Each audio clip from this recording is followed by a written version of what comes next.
अर्ज किया है कि भूल गया सब कुछ, याद नहीं अब कुछ। भूल गया सब कुछ, याद नहीं अब कुछ। बस एक बात ना भूला, बस एक बात ना भूला कि आज के लेक्चर में हम पढ़ने जा रहे हैं empirical and molecular formula. Hello बच्चों, रफ्तार नीट के केमिस्ट्री की क्लास में आपका एक बार फिर से स्वागत। मैं हूं आपका ऋतिक सर और हम लोग आज पढ़ने जा रहे हैं some basic concepts of chemistry का lecture number 5। Some basic concepts of chemistry या फिर मोल कॉन्सेप्ट, जो कि केमिस्ट्री के सबसे बदनाम चैप्टर्स में से एक है, जिससे बच्चे काफी डरते हैं, काफी दहशत में रहते हैं। बहुत अच्छा लग रहा है ये देखकर कि आप लोगों को वो चैप्टर समझ में आ रहा है। बहुत ज्यादा इंकरेजिंग कमेंट्स मुझे मिल रहे हैं। मैं आपके कमेंट्स देखता हूं और बहुत ज्यादा इंकरेज फील करता हूं। और ये जो कमेंट्स हैं आपके, ये मुझे एनर्जी प्रोवाइड करते हैं, एनर्जी देते हैं, मुझे मोमेंटम देते हैं, मुझे एनर्जी देते हैं कि मैं आपको और अच्छे से अच्छे तरीके से पढ़ा पाऊं।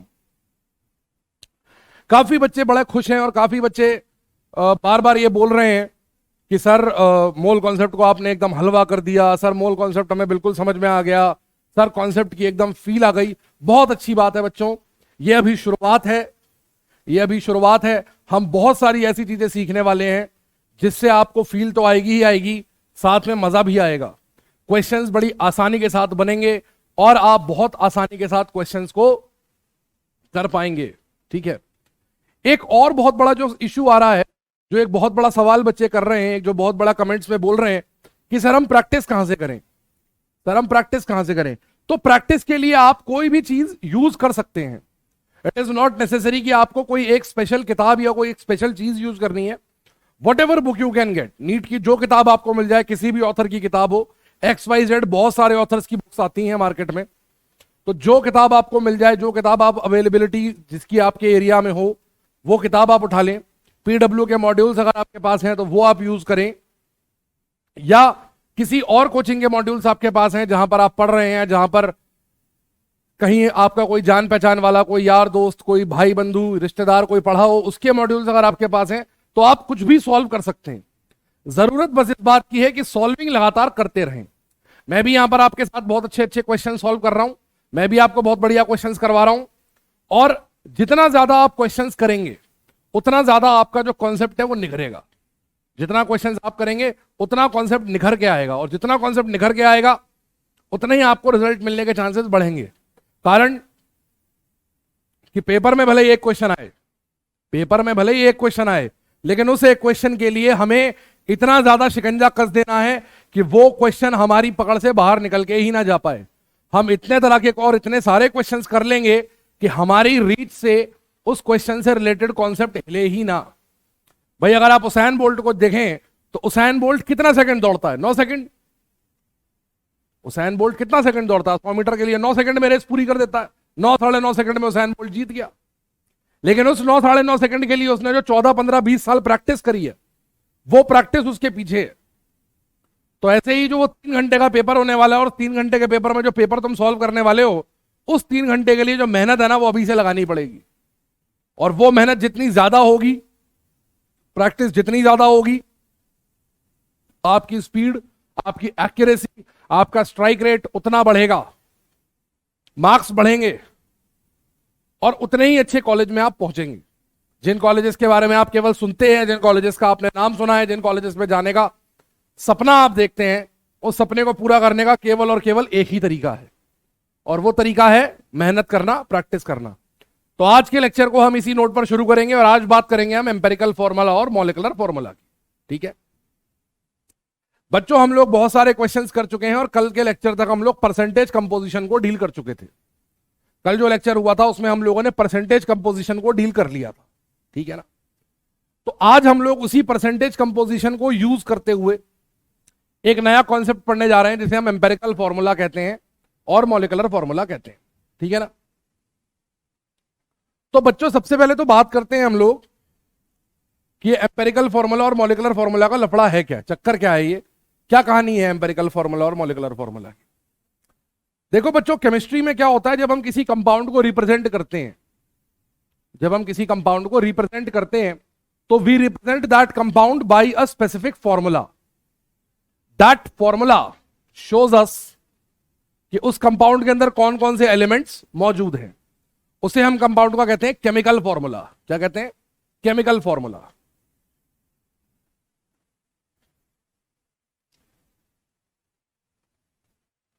तो जो चीज हमें पढ़नी है उस चीज का नाम है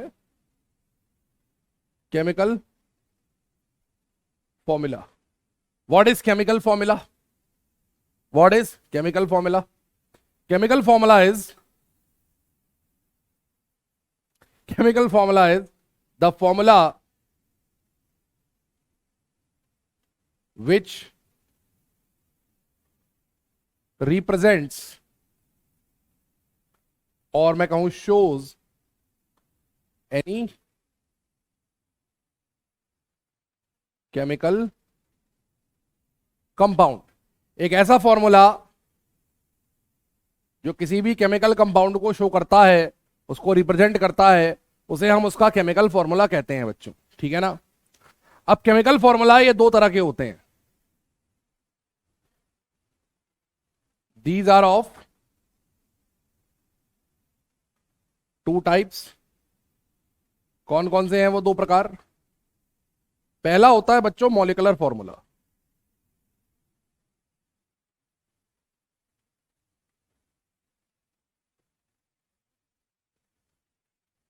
पहला होता है बच्चों molecular formula.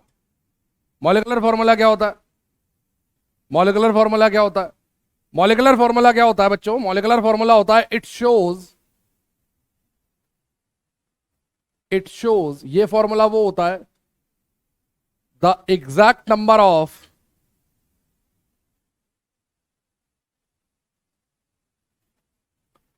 Atoms of different, it shows exact number of atoms of different elements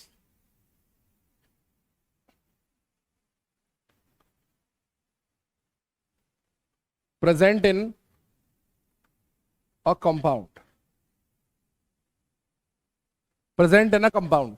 किसी कंपाउंड के अंदर, किसी मॉलिक्यूल के अंदर, किसी भी कंपाउंड के फॉर्मूले के अंदर, किसी मॉलिक्यूल के अंदर किसी एलिमेंट के जितने एटम एग्जैक्टली मौजूद होते हैं, किसी, इसे कंपाउंड की जगह हम लोग मॉलिक्यूल लिखें, ज्यादा बेटर वर्ड होगा हमारे लिए.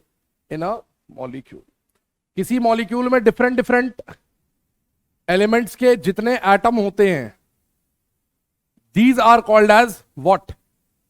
These are called as molecular formula. जैसे फॉर एग्जांपल C6H12O6 ग्लूकोज. तो ये ग्लूकोज का मॉलिक्यूलर फॉर्मूला है जो हमें एग्जैक्टली ये बता रहा है कि इसमें 6 एटम कार्बन के हैं, 12 एटम हाइड्रोजन के हैं, 6 एटम ऑक्सीजन के हैं. ऐसे ही NH2CONH2 यूरिया, ये यूरिया का फॉर्मूला है जो हमें बता रहा है इसमें 2 एटम नाइट्रोजन के हैं, 4 एटम ऑक्सीजन के हैं, 1 एटम कार्बन का और 1 एटम, 4 हाइड्रोजन के हैं, 1 एटम कार्बन का और 1 एटम ऑक्सीजन का है. ऐसे ही हम कहें CH4 मीथेन. मीथेन हमें बता रही है इसमें 1 एटम कार्बन का है और 4 एटम हाइड्रोजन के हैं. तो these formula are molecular formula, जो हमें एग्जैक्टली ये बताते हैं, एग्जैक्टली ये बताते हैं कि क्या होगा, कि किसी भी मॉलिक्यूल में कितने एटम होंगे हर एक एलिमेंट के. ऐसे फॉर्मूले को हम लोग बच्चों मॉलिक्यूलर फॉर्मूला बोलते हैं. ठीक है बच्चों? नेक्स्ट फॉर्मूला आता है बेटे empirical formula. Empirical formula. Empirical formula क्या होता है? इट शोज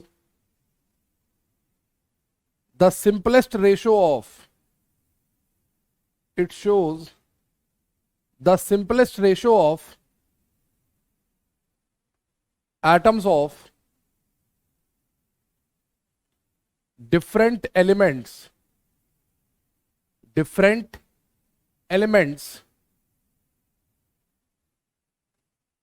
in a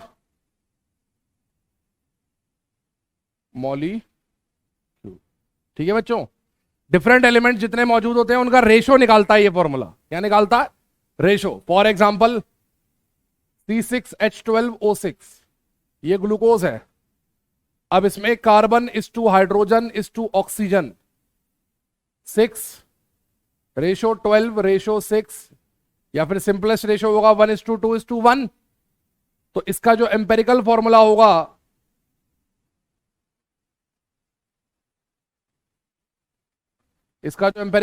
होगा वो होगा CH2O। CH2O, एक C का, 2 H के और एक O का। ये रेशो के टर्म्स में बात करता है। किसके टर्म्स में बात करता है बच्चों?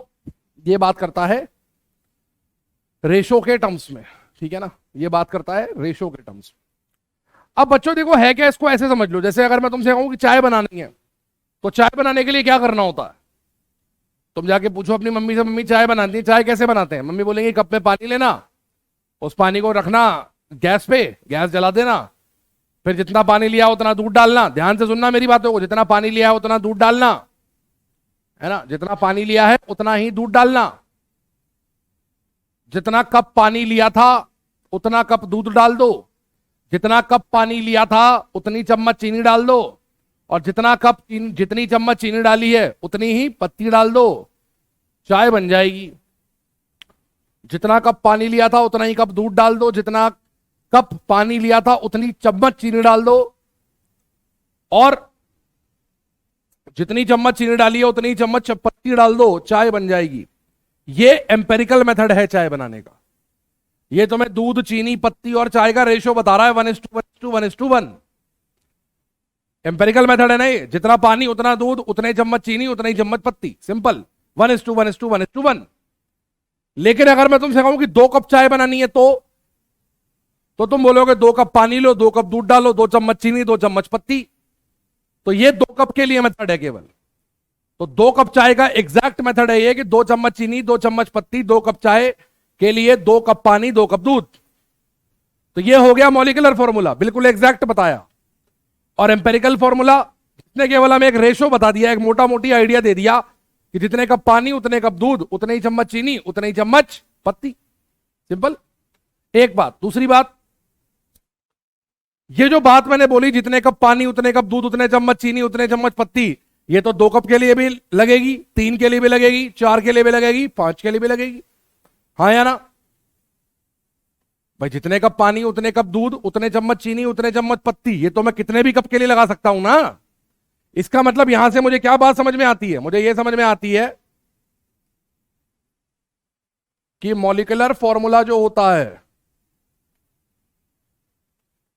यह किसी भी कंपाउंड के लिए स्पेसिफिक होता है, क्योंकि 2 कप चाय बनाने का मेथड केवल 2 कप के लिए लगेगा। Specific for any compound, but more than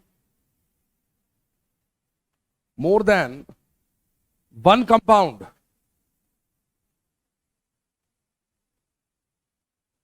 can have same empirical form।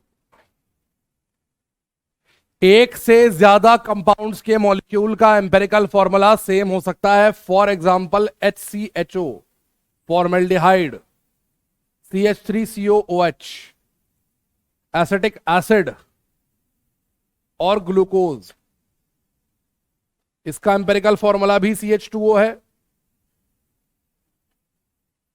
इसका एम्पेरिकल फॉर्मूला भी CH2O है, सिंपल रेशो 2 से काट दो, और इसका भी एम्पेरिकल फॉर्मूला अभी थोड़ी देर पहले देखा था CH2O है। तीनों का एम्पेरिकल फॉर्मूला सेम है, तीनों का ही एम्पेरिकल फॉर्मूला सेम है। तो एम्पेरिकल फॉर्मूला तीनों के लिए सेम आ गया। तो एम्पेरिकल फॉर्मूला क्या होता है? एम्पेरिकल फॉर्मूला एक से ज्यादा कंपाउंड के लिए कॉमन हो सकता है, इस बात का ध्यान रखना। मॉलिक्यूलर फॉर्मूला जो ग्लूकोज का है वो केवल ग्लूकोज के लिए ही लगेगा, वो सुक्रोज के लिए नहीं लगेगा, या किसी एल्डिहाइड के लिए नहीं लगेगा, किसी कीटोन के लिए नहीं लगेगा। वो ग्लूकोज का ही है, यूरिया का नहीं है, सुक्रोज का नहीं है। फ्रुक्टोज का भी सेम होता है लेकिन एक अलग चीज है। ग्लूकोज का जो फॉर्मूला है वो केवल ग्लूकोज का है। एसिटिक एसिड का फॉर्मूला केवल एसिटिक एसिड का है। H2SO4 का फॉर्मूला केवल H2SO4 का है, तो ये तो मॉलिक्यूलर फॉर्मूला हो गए। लेकिन एम्पेरिकल फॉर्मूला एक से ज्यादा कंपाउंड्स के सेम हो सकते हैं। आपके सामने एग्जांपल लिखा हुआ है, ठीक है। दूसरी बात, एम्पेरिकल फॉर्मूला को मॉलिक्यूलर फॉर्मूला में कन्वर्ट कैसे करते हैं, क्योंकि एक से ज्यादा कंपाउंड के लिए हो सकते हैं। और मान लो मुझे किसी कंपाउंड का मॉलिक्यूलर फॉर्मूला निकालना है एम्पेरिकल फॉर्मूला की सहायता से, तो मॉलिक्यूलर फॉर्मूला क्या होगा?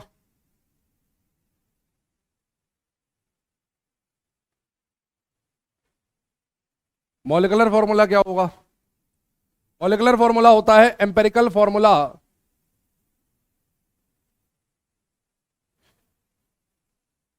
Into N. और यहां पर एन क्या होता है? एन होता है molecular weight upon empirical weight. Molecular weight upon empirical weight. N होता है बच्चों molecular weight upon empirical weight. आप molecular weight upon empirical weight करेंगे, इससे एन एक नंबर मिलेगा। उस नंबर से अगर आप एम्पेरिकल फॉर्मूला में मल्टीप्लाई कर देंगे तो ये मॉलिक्यूलर फॉर्मूला में कन्वर्ट हो जाएगा, क्योंकि मॉलिक्यूलर वेट जो होगा वो किसी भी कंपाउंड का स्पेसिफिक होगा। भाई इन तीनों कंपाउंड्स का मॉलिक्यूलर फॉर्मूला अलग अलग है और इन तीनों कंपाउंड्स का मॉलिक्यूलर वेट भी अलग अलग है, तो मॉलिक्यूलर वेट की सहायता से आप इनका मॉलिक्यूलर फॉर्मूला बना लेंगे, ठीक है। एक बात। दूसरी बात, एम्पेरिकल फॉर्मूला आपको रेशियो ऑफ एटम्स दिखाता है। एटम्स दिखाए या मैं कहूं मोल्स दिखाए, एक ही बात है। एटम्स दिखाए या फिर मैं कहूं मोल्स दिखाए, एक ही बात है। मोल क्या होता है? Atom into N A. तो एटम्स दिखाए या मोल्स दिखाए वो एक ही बात है। तो simplest ratio of atoms of different elements, या फिर मैं इसे कह सकता हूं और मोल्स ऑफ डिफरेंट एलिमेंट्स, और मोल्स ऑफ डिफरेंट एलिमेंट्स। जैसे मैं तुमसे कहूं कि एक मॉलिक्यूल C6H12O6 में हम ऐसा कर चुके हैं, 6 एटम कार्बन के, 12 एटम हाइड्रोजन के, 6 एटम ऑक्सीजन के हैं। यह बात बिल्कुल सही है, बिल्कुल सही है सर। और 1 मोल ग्लूकोज में 6 मोल कार्बन, 12 मोल हाइड्रोजन और 6 मोल ऑक्सीजन के एटम्स हैं। क्या यह बात सही है? यह बात भी बिल्कुल सही है बच्चों, क्योंकि कल हमने इस पे क्वेश्चन किए थे, परसों भी किए थे ना। अरे किए थे ना, याद है ना। गजनी तो नहीं हो ना तुम लोग? गजनी के भाई बहन short term memory loss, lecture खत्म, कहानी खत्म। तो कल कल क्या किया था? 24 घंटे पहले कुछ हुआ था, ऐसा तो नहीं है ना? तो ठीक है, तो हम एटम्स बोले या मोल्स बोले एक ही बात है, कोई फर्क उसमें नहीं पड़ता। अब सवाल आता है कि इस पर न्यूमेरिकल कैसे बनते हैं। सवाल आता है कि इस पर न्यूमेरिकल कैसे बनते हैं, क्योंकि अल्टीमेटली तो हम लोगों को बच्चों न्यूमेरिकल ही सॉल्व करने। तो आइए इस पर न्यूमेरिकल कराता हूं आपको। पहले एक बड़ा न्यूमेरिकल कराऊंगा उन बच्चों के लिए जिन्हें स्कूल का पेपर देना है या बोर्ड का पेपर देना है। सॉरी, बोर्ड में तो आता नहीं है ये। 11th का जिन लोगों को स्कूल का पेपर देना है, जो लोग अभी 11th में ही है, ये उनके लिए। इसके बाद हम करेंगे इस पर नीट लेवल के क्वेश्चन। स्कूल के पेपर में इस पर किस तरीके से क्वेश्चन बनेगा देखो। अ कंपाउंड कंटेन्स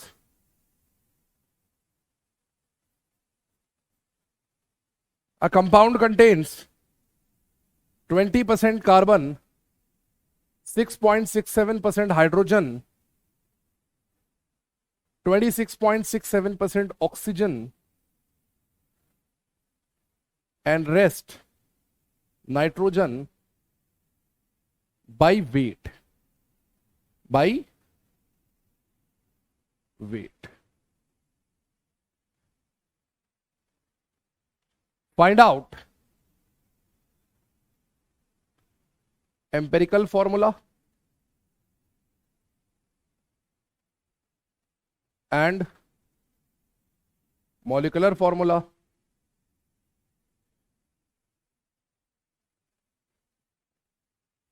सत्यानाश इसका। ये क्या हो गया?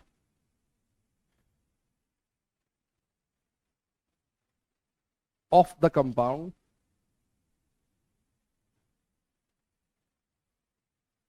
if its molecular mass is 60। ये क्वेश्चन है, ठीक है।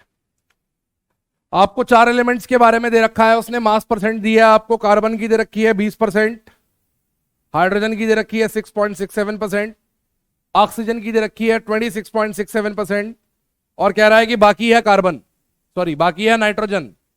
ठीक है, आपको इसका एम्पिरिकल फॉर्मूला और मॉलिक्यूलर फॉर्मूला निकालना है। कैसे सॉल्व होगा इस टाइप का क्वेश्चन? इस टाइप के क्वेश्चन को सॉल्व करने के लिए हमें क्या करना पड़ता है? हमें एक टेबल बनानी पड़ती है। हमें क्या बनानी पड़ती है? एक टेबल बनानी पड़ती है। टेबल बनानी पड़ती है, और ये जो टेबल बनाई जाती है, ये टेबल बेसिकली एम्पिरिकल फॉर्मूला निकाल के देती है। ये जो टेबल बनाई जाती है, ये हमें एम्पिरिकल फॉर्मूला निकाल के देती है।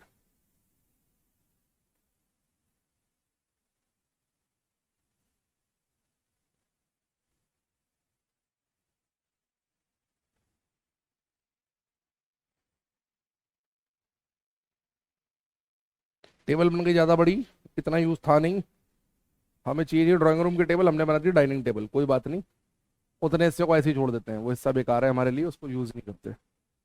ठीक है, देखिए सबसे पहली बात तो ये कि percentage of carbon plus percentage of hydrogen plus percentage of oxygen plus percentage of nitrogen, जितने भी एलिमेंट हैं इनकी परसेंटेज का सम कितना होगा? 100।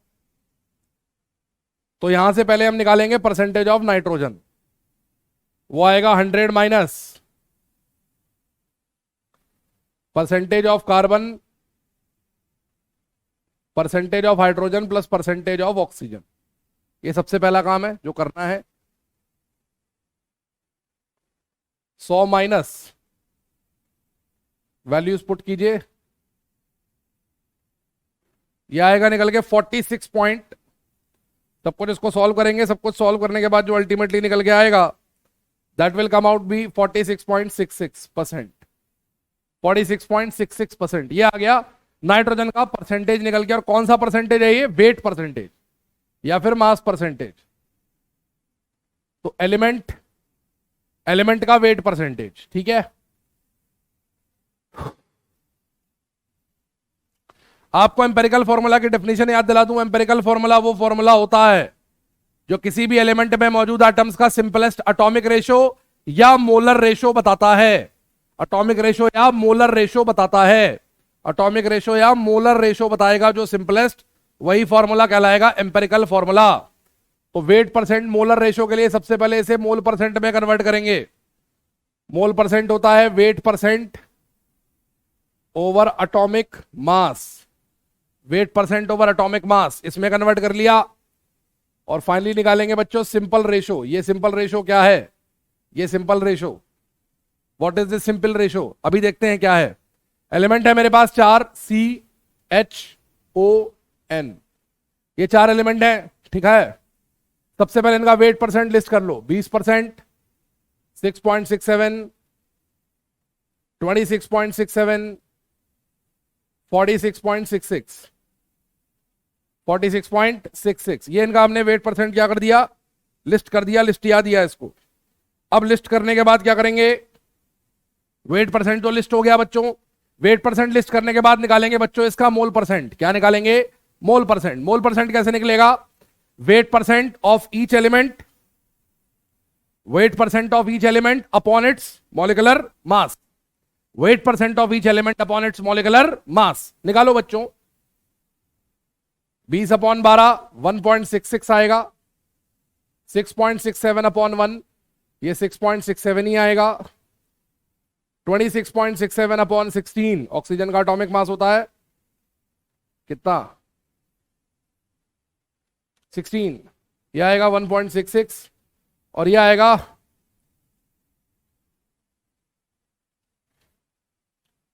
46.66। यह आएगा अराउंड 3.3 के आसपास। चेक कर लो, हाँ 3.3 के आसपास आएगा। 3.32। ठीक है, लगभग इतना आ रहा है ये। ओके, अब क्या करना है? अब निकालना है सिंपलेस्ट रेशो। सिंपलेस्ट रेशो कैसे निकलेगा? ये जो मोल परसेंट है ना, इनमें सबसे छोटी वाली को पकड़ लो और उससे सबको डिवाइड कर दो। डिवाइड करके जो आंसर आ रहा है उसे नियरेस्ट इंटीजर पे राउंड ऑफ कर दो। डिवाइड करके जो रेशो आ रहा है, डिवाइड करके जो चीज आ रही है, डिवाइड करके जो भी रेशो आ रहा है उसे सिंपलेस्ट इंटीजर पे राउंड ऑफ कर दो। जैसे 1.66 को 1.66 से डिवाइड किया, 1 आया। इन सब में सबसे छोटा क्या है? 1.66, 1 आ गया। 6.67 अपॉन 1.66, छोटे वाले सबको डिवाइड कर दो। ये कितना आएगा? लगभग 4 के आसपास। इंटीजर लाना है इसे, ठीक है ना? नियरेस्ट इंटीजर पे राउंड ऑफ करना है इसको। जो नियरेस्ट इंटीजर है उस पे लेके आना है। राउंडिंग ऑफ आप लोग पढ़ ही चुके हैं फिजिक्स में, नियरेस्ट इंटीजर पे राउंड ऑफ करेंगे। ऐसे ही 1.66 अपॉन 1.66, ये आ गया 1, और ये 3.32 अपॉन 1.66, ये आ गया 2। ठीक है, तो ये आ गया कार्बन के मोल का रेशो, कार्बन के मोल, ऑक्सीजन के मोल, हाइड्रोजन के मोल, ऑक्सीजन के मोल और नाइट्रोजन के मोल। कार्बन, हाइड्रोजन, ऑक्सीजन, नाइट्रोजन के मोलों का सिंपलेस्ट रेशो आ गया, सिंपलेस्ट वैल्यू आ गई। अब जो फॉर्मूला इस सिंपलेस्ट रेशो को दिखाएगा वही तो एम्पेरिकल फॉर्मूला कहलाएगा। जो फॉर्मूला इस सिंपलेस्ट रेशो को डिपिक्ट करेगा, डिनोट करेगा, शो करेगा, वही तो कहलाएगा एम्पेरिकल फॉर्मूला। तो बच्चों एम्पेरिकल फॉर्मूला क्या होगा इसका? मेरे प्यारे प्यारे बच्चों, इसका एम्पेरिकल फॉर्मूला होगा कार्बन 1, कार्बन का 1 है ना, hydrogen 4, nitrogen 2, oxygen 1, CH4ON2, CH4ON2, ठीक है, CH4ON2, या इसको मैं लिख दूं N2COH4, ऐसे भी लिख सकते हो N2COH4। ओके, ये तो एम्पेरिकल फॉर्मूला निकाला है, डन। एम्पेरिकल फॉर्मूला से जो इसका मास निकल के आएगा वो निकाल लो, एम्पेरिकल वेट।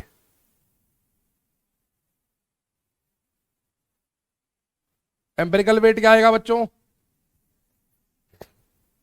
एम्पेरिकल वेट क्या आएगा बच्चों?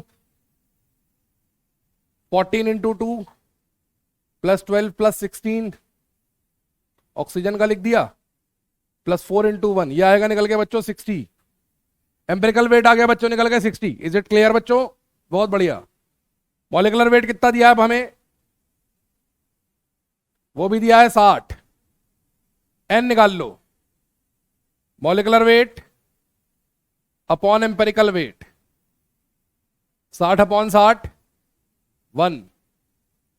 अब मॉलिक्यूलर फॉर्मूला कैसे निकलता है एम्पेरिकल फॉर्मूला से?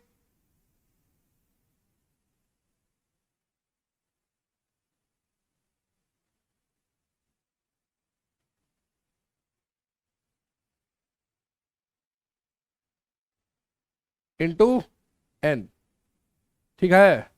एन कितना है?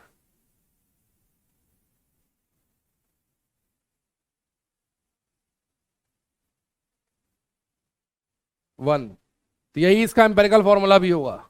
सही से लिख दूं अगर इसे, तो ये लिखा हुआ है NH2CONH2, it is like urea. Like urea क्या? It is urea. तो यूरिया का मॉलिक्यूल है, इसका मॉलिक्यूलर फॉर्मूला हो गया NH2CONH2। क्या हो गया? NH2CONH2। ये इसका मॉलिक्यूलर फॉर्मूला हम लोगों ने निकाल दिया, ठीक है ना। तो एम्पेरिकल फॉर्मूला हमारे पास आ गया था ऊपर से सारी की सारी एनालिसिस से। तो जब भी कभी ऐसा क्वेश्चन करने को आएगा, वेट परसेंट होगी, उससे आप मोल परसेंट निकालेंगे, और मोल परसेंट से आप निकालेंगे सिंपलेस्ट रेशो। मोल परसेंट से निकालेंगे आप सिंपलेस्ट रेशो, और सिंपलेस्ट रेशो को डिनोट करने वाले फॉर्मूले को ही हम लोग क्या कहते हैं? सिंपलेस्ट रेशो को डिनोट करने वाले फॉर्मूले को ही हम लोग बच्चों क्या कहते हैं? हम उसे कहते हैं एम्पेरिकल फॉर्मूला। तो ये बच्चों बन गया हमारा एम्पेरिकल फॉर्मूला। फिर यहां से हम लोगों ने निकाल दिया मॉलिक्यूलर फॉर्मूला, ठीक है। तो ये क्वेश्चन तो किस लेवल का हुआ? ये क्वेश्चन हुआ उस लेवल का जो स्कूल में पूछा जाएगा। एक बड़ा क्वेश्चन हम लोगों ने कर लिया ताकि स्कूल की प्रॉब्लम भी हमारी सॉल्व हो जाए। पेपर में इस तरह के क्वेश्चन नहीं आएंगे, पेपर में छोटे छोटे क्वेश्चन आएंगे। तरीका यही रहेगा, लेकिन क्वेश्चन की लैंग्वेज कम होगी, मसाला कम होगा क्वेश्चन में, छोटा छोटा क्वेश्चन आएगा। जैसे for example, a compound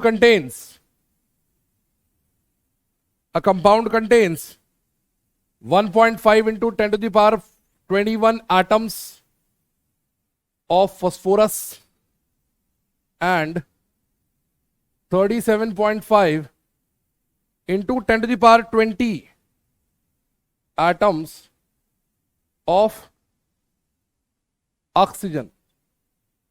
Find या फाइंड छोड़ो the empirical formula of the compound is a P2O5 P2O3 PO3 PO4। ये चार ऑप्शंस दिए हुए हैं आपको। इस तरीके का क्वेश्चन पेपर में करने को आ सकता है, इस तरीके का क्वेश्चन पेपर में करने को आ सकता है, ठीक है ना। अब इस तरीके का क्वेश्चन पेपर में कैसे करने को आएगा, देखो आपको दोनों के एटम्स दिए हुए हैं, दोनों में क्या दिए हुए हैं, एटम्स दिए हुए हैं, ठीक है। और एटम्स का जो रेशो बताता है, जो एटम्स का रेशो या मोल्स का रेशो बताता है, उसी को क्या कहते हैं, एम्पेरिकल फॉर्मूला कहते हैं।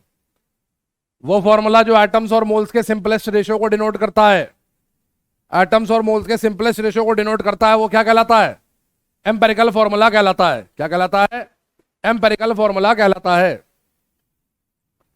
तो एटम्स हमारे पास मौजूद हैं, एटम्स हमारे पास मौजूद हैं, सिंपलेस्ट रेशो निकाल लेंगे।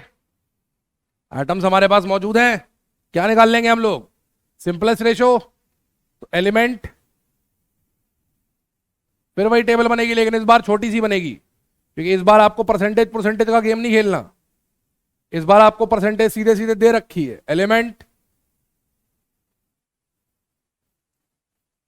इस बार आपको उसने सीधे सीधे एटम्स ही दे दिए हैं, एटम्स।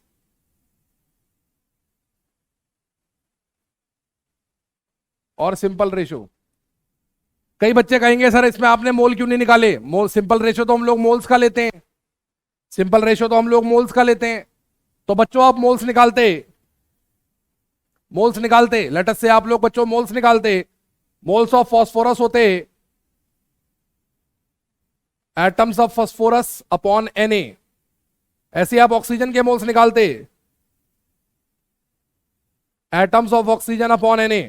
अल्टीमेटली लेना क्या था तुम्हें, इनका रेशो ही तो लेना था। इनका रेशो लेते तो Na से Na चिपक जाता। इसका मतलब जो रेशो ऑफ मोल्स होगा वो एटम्स के रेशो के बराबर होगा।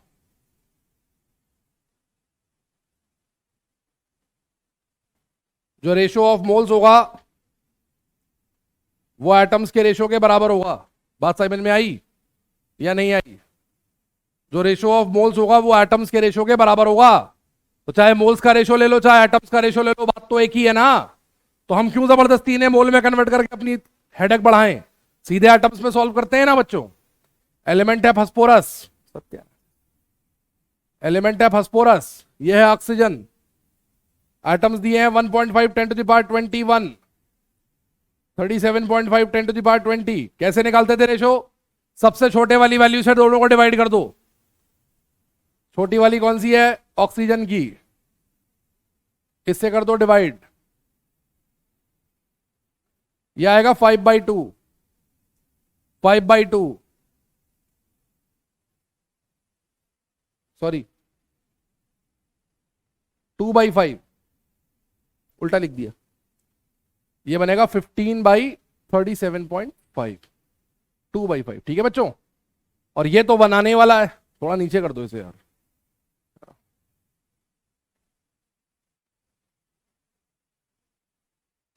इसको इसी के एटम से डिवाइड करोगे,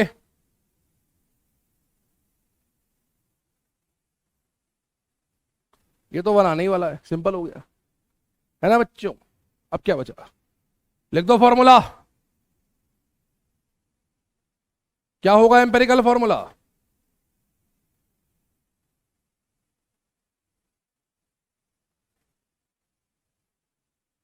क्या होगा एम्पेरिकल फॉर्मूला। बहुत ही घटिया तरीके से लिखा है, ढंग से लिखें। क्या होगा बच्चों एम्पेरिकल फॉर्मूला, फॉस्फोरस के 2/5 एटम्स हैं, ऑक्सीजन का है 1। एटम्स 2/5 हो सकते हैं क्या? नहीं हो सकते ना। तो इस 5 को हटाना पड़ेगा, मल्टीप्लाई कर दो 5 से, ये हो जाएगा बच्चों P2O5। P2O5 इस तरीके से। छोटा सा क्वेश्चन है, केवल एटम्स का रेशियो लेना है, रेशियो लेके देखो आंसर आ गया ए ऑप्शन। कुछ करने की जरूरत नहीं पड़ी बहुत ज्यादा। तो इस तरह के छोटे छोटे क्वेश्चन करने को आ सकते हैं। वो आपसे लंबी चौड़ी पूरी टेबल ना बनवाए, आपसे लंबी चौड़ी पूरी टेबल ना बनवाए, एक छोटी सी टेबल बनवा के क्वेश्चन को सॉल्व करवा सकता है। एक छोटी सी टेबल बनवा के क्वेश्चन को सॉल्व करवा सकता है। और ऐसा क्वेश्चन भी करने को आ सकता है, the empirical formula and molecular mass of a compound are CH2O and 60 respectively. The compound is A HCHO CH3COOH।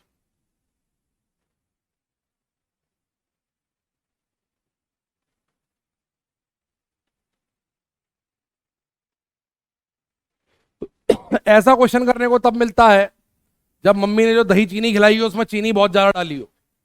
Paper में निकलते समय मम्मी ने दही चीनी जो खिलाई हो कि बच्चा बेटा दही चीनी खा के जा, गुड लक है पेपर अच्छा होगा, उसमें चीनी बहुत ज्यादा पड़ी हो, काफी मीठा दही हो, तो ऐसा क्वेश्चन पेपर में करने को मिल जाता है। ऐसा क्वेश्चन अगर पेपर में आ जाए तो आके लड्डू बांट देना कि मजा आ गया, ऐसा क्वेश्चन पेपर में आ गया। कतई महा घटिया टाइप का क्वेश्चन है ये, कतई महा घटिया टाइप का क्वेश्चन है। क्या करना है, एम्पेरिकल फॉर्मूला दिया है, मोलर मास दिया है, कंपाउंड निकालना है। कंपाउंड कैसे पता लगेगा? मॉलिक्यूलर फॉर्मूला से। तो सॉल्व करो, सॉल्व करो। एन निकाल लो सबसे पहले। एम्पेरिकल मास कितना होगा? Empirical formula is like CH2O, तो एम्पेरिकल वेट कितना होगा? 12 + 2 + 14 16, ये आ गया निकल के 30। एम्पेरिकल वेट आ गया निकल के बच्चों 30। तो एन निकाल लो। एन क्या होता है? एन होता है molecular weight upon empirical weight, 60/30 2। N आ गया कितना निकल के बेटे? 2। कितना आ गया? 2। तो क्या होगा मॉलिक्यूलर फॉर्मूला?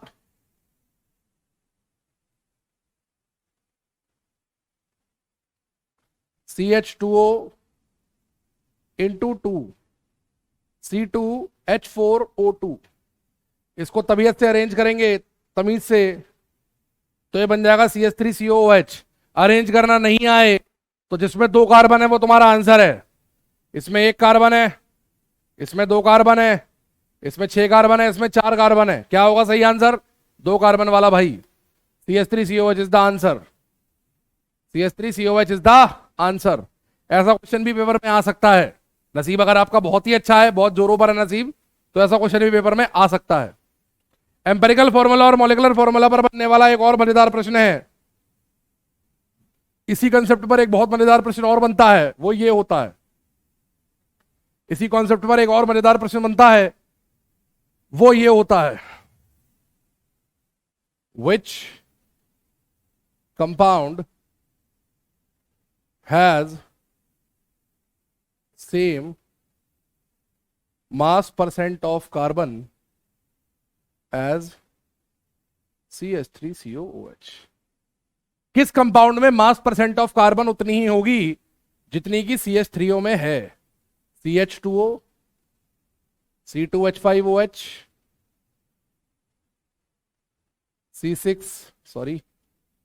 C12H22O11 या D C6H12O6।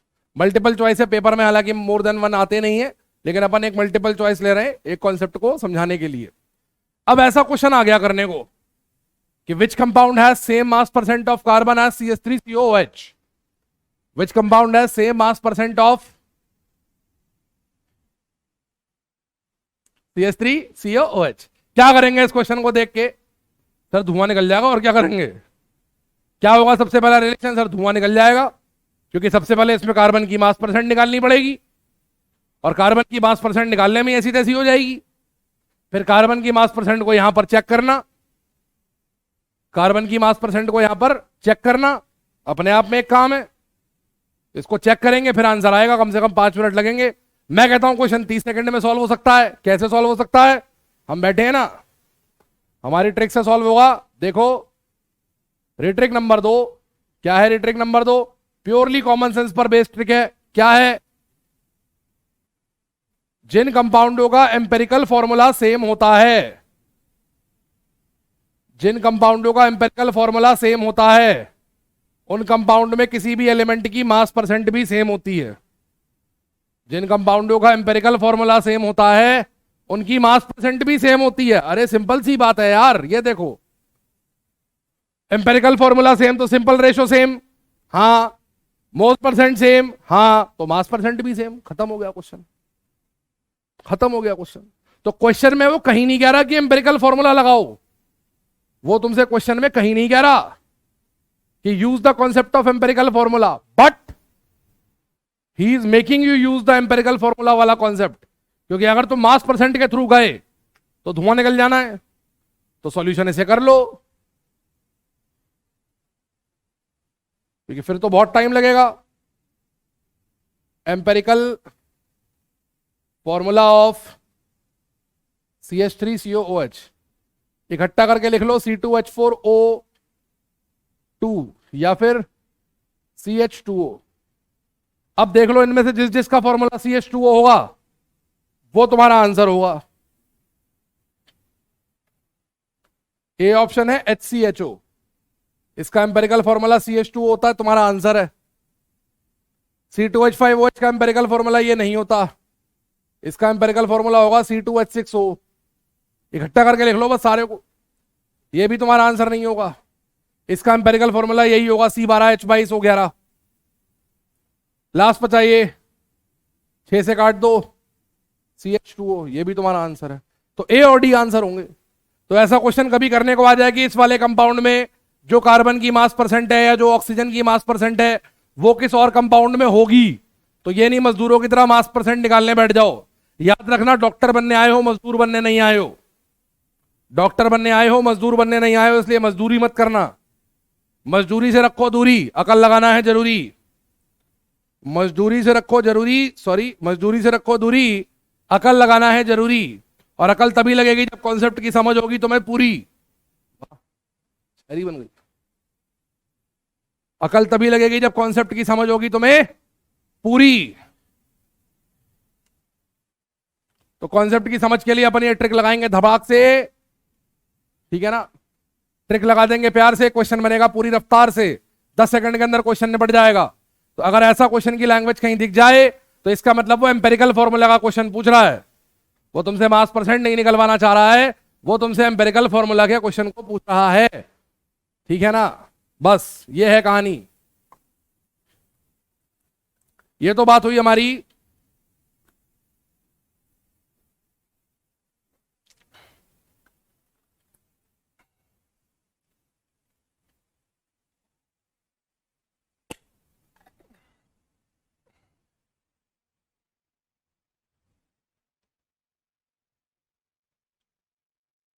एम्पेरिकल फॉर्मूला और मॉलिक्यूलर फॉर्मूला की, ठीक है।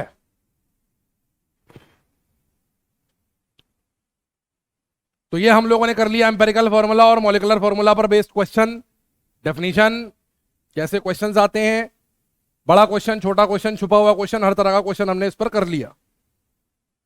लेकिन अभी तो लेक्चर में आधा घंटे से ज्यादा बाकी है, तो क्या करें, तो क्या करें? तो हम पढ़ने जा रहे हैं आज एक नई चीज, एक बड़ी इंपॉर्टेंट चीज। नई चीज आपके लिए नई है, नई मतलब पहली बार आ रही है इस लेक्चर में, इसलिए नहीं है, वैसे तो पढ़ी हुई है बहुत बार, 50 बार। और वो चीज जो है वो मोल कॉन्सेप्ट की बेसिकली जान है। और वो है स्टोइशियोमेट्री। कई लोग इसे स्टोइशियोमेट्री बोलते हैं, कई लोग इसे स्टाइकियोमेट्री बोलते हैं, कई लोग इसको कुछ भी नहीं बोलते हैं क्योंकि उनसे क्वेश्चन होते ही नहीं है। स्टोइशियोमेट्री मोल कॉन्सेप्ट का सबसे सबसे इंपॉर्टेंट इलाका है। इंपॉर्टेंट इलाका इसलिए क्योंकि मोल कॉन्सेप्ट के मैक्सिमम कैटेगरी ऑफ क्वेश्चन यहीं से बनते हैं। स्टोइशियोमेट्री जो होता है मोल कॉन्सेप्ट का ये सबसे इंपॉर्टेंट इलाका है। इंपॉर्टेंट क्यों? क्योंकि मैक्सिमम जो क्वेश्चन बनते हैं वो यहीं से बनते हैं, स्टोइशियोमेट्री से ही बनते हैं। तो आज के लेक्चर में हम स्टोइशियोमेट्री को थोड़ा बहुत शुरुआत करने वाले हैं, स्टोइशियोमेट्री के बारे में बात करने वाले हैं। What is stoichiometry? What is stoichiometry? Stoichiometry की अगर मैं डेफिनेशन बोलूं कि what is definition of stoichiometry,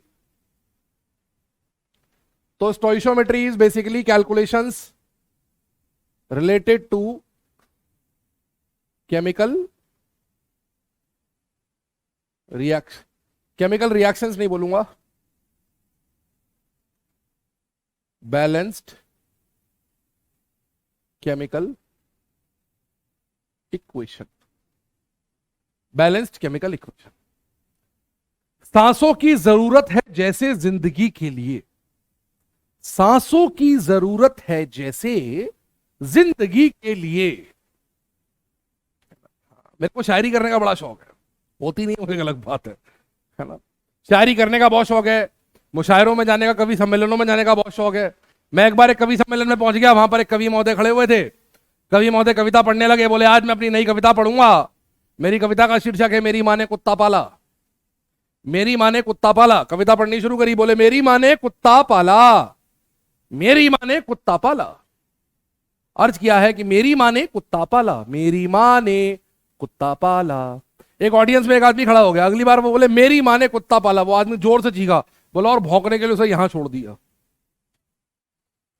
मैं तभी भागा था, मतलब वो आदमी मैं नहीं था, मतलब, और ना वो कभी मैं था। ओके, मैं वहां बैठा हुआ था, फिर मैं आ गया था वहां से आराम से। कैलकुलेशंस रिलेटेड टू, मैं भी खड़ा हुआ था बाद में, अगली कविता वो पढ़ रहे थे तो मैं खड़ा हो गया।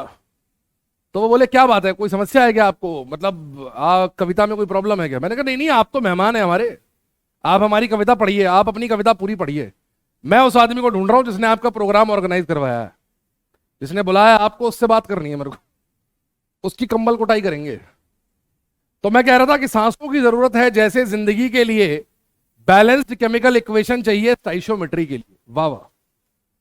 बैलेंस्ड केमिकल इक्वेशन स्टोइशियोमेट्री के लिए उतना ही जरूरी है जितना जीने के लिए सांसें। आप जी नहीं सकते सांसों के बिना, ऐसे ही केमिकल इक्वेशन को बैलेंस किए बिना आप स्टोइशियोमेट्री का क्वेश्चन लगा ही नहीं सकते। ठीक है, देखिए होता क्या है कि जब भी कोई केमिकल रिएक्शन होती है, कोई केमिकल रिएक्शन होती है, तो हम उसे केमिकल रिएक्शन को इक्वेशन से रिप्रेजेंट करते हैं। जैसे हम कहें कि नाइट्रोजन ने हाइड्रोजन से रिएक्शन करी और NH3 बनाया, नाइट्रोजन ने हाइड्रोजन से रिएक्शन करी और NH3 बनाया, यह है कहानी। नाइट्रोजन ने हाइड्रोजन से रिएक्शन करी और NH3 बनाया। ठीक है बच्चों, दो बातें याद रखनी है, दो बातें याद रखनी है। क्या? ईच केमिकल रिएक्शन फॉलोज, पहली बात तो याद रखनी है कि हर एक केमिकल रिएक्शन फॉलो करती है, क्या क्या फॉलो करती है? हर एक केमिकल रिएक्शन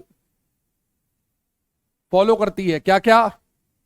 पहला फॉलो करती है law of mass conservation, law of mass conservation. हर एक chemical reaction law of mass conservation follow करती है, हर एक chemical reaction law of mass conservation follow करती है। और दूसरा लॉ ऑफ एटम कंजर्वेशन। किसी भी रिएक्शन में जो एटम्स होते हैं उनका नंबर कंजर्व्ड होता है, किसी भी रिएक्शन में जो एटम्स होते हैं उनका नंबर जो होता है वो कंजर्व्ड होता है। रिएक्टेंट साइड और प्रोडक्ट साइड में किसी भी एलिमेंट के एटम्स बराबर बराबर होते हैं। जैसे यहां पर नाइट्रोजन के 2 एटम है, यहां पर हाइड्रोजन के 2 एटम है, लेकिन यहां नाइट्रोजन का 1 ही दिख रहा है, हाइड्रोजन का 3 दिख रहा है, इसका मतलब रिएक्शन बैलेंस नहीं है। तो जो लॉ ऑफ एटम कंजर्वेशन है ना, वो रिएक्शन को बैलेंस करने का आधार है। तो मैं क्या करूंगा, मैं यहां पर कुछ मैथमेटिकल क्वांटिटीज, कुछ संख्याएं यूज करूंगा और उन संख्या के आधार पर रिएक्शन को बैलेंस करूंगा।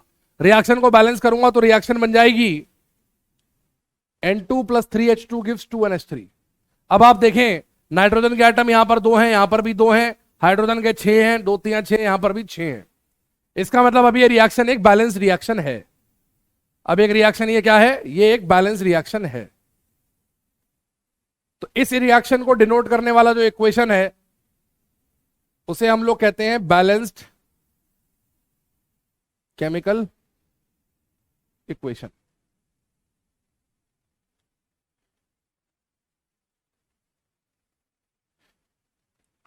जो इक्वेशन इस रिलेशन को डिनोट कर रहा है, इस रिएक्शन को शो कर रहा है, उसे हम बोलते हैं बच्चों बैलेंस्ड केमिकल रिएक्शन या बैलेंस्ड केमिकल इक्वेशन। डन है बच्चों। किसी रिएक्शन में क्या क्या कंजर्व्ड रहता है, मास कंजर्व्ड रहता है थ्रू आउट और एटम्स कंजर्व्ड रहते हैं। Molecules do not gate conserved. यहां 4 मॉलिक्यूल्स हैं, यहां 2 मॉलिक्यूल्स हैं, कोई टेंशन नहीं है। मॉलिक्यूल्स कंजर्व्ड नहीं रहते हैं। मॉलिक्यूल्स का कंजर्व होना जरूरी नहीं है, एटम्स का कंजर्व होना जरूरी है। नाइट्रोजन के मॉलिक्यूल कंजर्व नहीं है, नाइट्रोजन का एटम कंजर्व्ड है। यहां भी 2 एटम है, यहां भी 2 एटम है, तो एटम कंजर्व्ड रहते हैं, इस चीज का ध्यान रखिएगा। ठीक है। अब जो रिएक्शन लेके चल रहे हैं उसी को एग्जांपल लेते हैं। N2 plus 3H2 gives 2NH3। तो एक तो आपको चाहिए बैलेंस्ड केमिकल रिएक्शन, एक तो आपको चाहिए क्या, बैलेंस्ड केमिकल रिएक्शन। जब आपके पास बैलेंस्ड केमिकल इक्वेशन होगी, जब आपके पास क्या होगी, बैलेंस्ड केमिकल इक्वेशन होगी, तो आपको यह इक्वेशन क्या बता रही है, यह इक्वेशन आपको बता रही है, यह इक्वेशन बच्चों आपको बता रही है एक मॉलिक्यूल नाइट्रोजन का 3 मॉलिक्यूल ऑफ हाइड्रोजन से रिएक्शन करता है। एक मॉलिक्यूल नाइट्रोजन का 3 मॉलिक्यूल हाइड्रोजन से रिएक्शन करता है और 2 मॉलिक्यूल अमोनिया के बनाता है।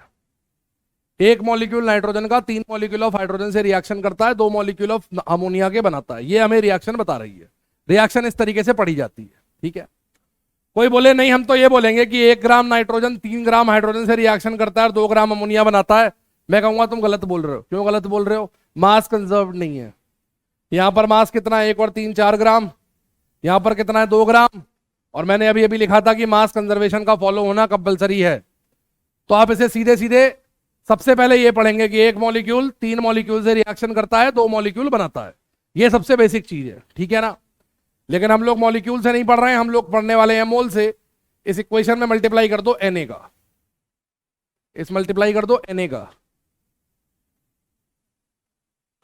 तो मैं लिखूंगा Na molecule of nitrogen 3Na molecule of hydrogen से रिएक्शन करते हैं और 2Na मॉलिक्यूल्स ऑफ अमोनिया बनाते हैं।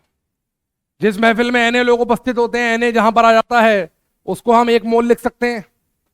तो Na की जगह लिख दिया मैंने, यहां पर केवल Na है तो 1 मोल। क्या लिख दिया, 1 मोल। डन। ये हो गया 3 मोल और ये हो गया 2 मोल। तो पहला रिलेशन जो स्टाइशियोमेट्री आपको बताती है वो बताती है रिलेशन इन मोल्स। इसे कहते हैं मोल रिलेशनशिप, इसे कहते हैं मोल रिलेशनशिप। अब आप सीधे मास में नहीं लिख सकते, लेकिन मोल को मास में कन्वर्ट कर सकते हैं। मोल को मास में कन्वर्ट कर सकते हैं। जैसे 1 मोल है, 1 मोल है नाइट्रोजन के, 1 मोल का मास कितना होगा, 28 ग्राम, 28 ग्राम्स। हाइड्रोजन के 1 मोल का मास कितना होता है, 2 ग्राम। मोल कितने हैं, 3 इंटू 2 6 ग्राम। और अमोनिया का मास कितना होता है, 17 ग्राम, 34 ग्राम। देख लो, सबसे पहले तो ये रिलेशन बिल्कुल सही लिखा है। क्यों सही लिखा है, मास इज कंजर्व, 28 प्लस 6 34, यहां पर भी 34। तो दूसरा रिलेशनशिप ये आता है, दूसरा रिलेशनशिप ये आता है कि 28 ग्राम नाइट्रोजन 6 ग्राम हाइड्रोजन से रिएक्शन करती है और 34 ग्राम अमोनिया बनाती है। इस रिलेशन का नाम होता है मास रिलेशनशिप।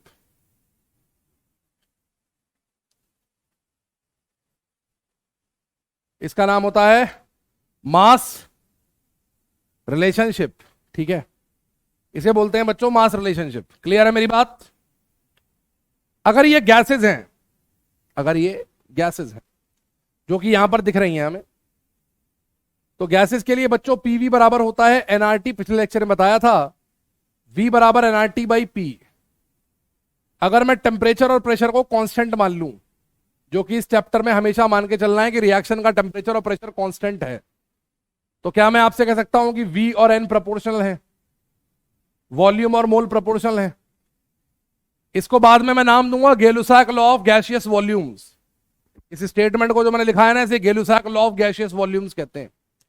तो तीसरी रिलेशन में लिखने जा रहा हूं कि अगर ये गैस की रिएक्शन है, ये गैस की रिएक्शन है, ठीक है, गैस है इसमें, तो गैसेस के लिए आप लिख सकते हो 1 ml 3 ml से रिएक्शन करके 2 ml अमोनिया बनाता है।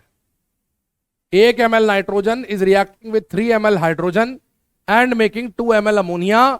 This is called volume relationship. तो किसी भी रिएक्शन की स्टोइशियोमेट्री से you get 3 relationships: mole relationship, mass relationship and volume relationship. Depending on the situation आप क्वेश्चन को तीनों में से किसी भी रिलेशनशिप की सहायता से सॉल्व कर सकते हो, जो डाटा दिया है और जो डाटा पूछा है उसके आधार पर, ठीक है। रिएक्शन को बैलेंस करने के लिए जो नंबर हम लोगों ने यूज किए हैं, इन नंबरों को हम लोग कहते हैं स्टाइशियोमेट्रिक कोफिशिएंट। क्या कहते हैं? स्टाइशियोमेट्रिक कोएफिशिएंट, ठीक है ना, स्टोइशियोमेट्रिक कोफिशिएंट। और स्टाइशियोमेट्रिक कोफिशिएंट जो होते हैं, स्टाइशियोमेट्रिक कोफिशिएंट जो होते हैं, वो किसी भी रिएक्शन के लिए टेक्निकली स्मॉलेस्ट इंटीजर वैल्यूज होती हैं। केमिकली स्मॉलेस्ट इंटीजर वैल्यूज जो होती हैं उन्हें हम लोग स्टाइशियोमेट्रिक कोफिशिएंट बोलते हैं। कहने का मतलब, मैं इस रिएक्शन को लिखना चाहूं तो मैं इस रिएक्शन को लिख सकता हूं N2 + 3H2 गिव्स 2NH3। ये तो लिखा ही हुआ है सामने, हाँ या ना। मैं इस रिएक्शन को ऐसे भी लिख सकता हूं, 2 से डिवाइड कर दूं, half N2 3/2 hydrogen gives NH3, gives NH3। मैं इस रिएक्शन को ऐसे भी लिख सकता हूं, पहली वाली में 2 से मल्टीप्लाई कर दूं, 2N2 6H2 गिव्स 4 अमोनिया, यूं भी लिख सकता हूं। तीनों में से केमिकली स्टाइशियोमेट्रिकली कौन सी सही है? मैथमेटिकली तीनों सही है, मैथमेटिकली तीनों में से कोई भी गलत नहीं है, लेकिन अगर वो स्टाइशियोमेट्रिकली पूछेगा तो ए वाली सही है, बाकी दोनों गलत है। स्टाइशियोमेट्री की भाषा में ये दोनों गलत हैं।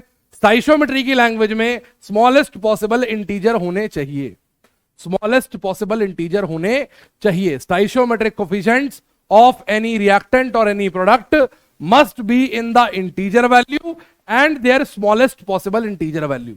यहां पर इंटीजर है लेकिन स्मॉलेस्ट पॉसिबल नहीं है। आप इसको 2 से काट दोगे, इसको 2 से काट दोगे तो इक्वेशन नंबर 1 में कन्वर्ट हो जाएगी।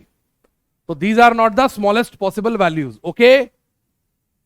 तो यहां से हमें यह समझ में आ गया कि हमारी जो इक्वेशन है वो मास कंजर्वेशन फॉलो करेगी, एटम कंजर्वेशन फॉलो करेगी। इसके लिए हम रिएक्शन को बैलेंस करेंगे।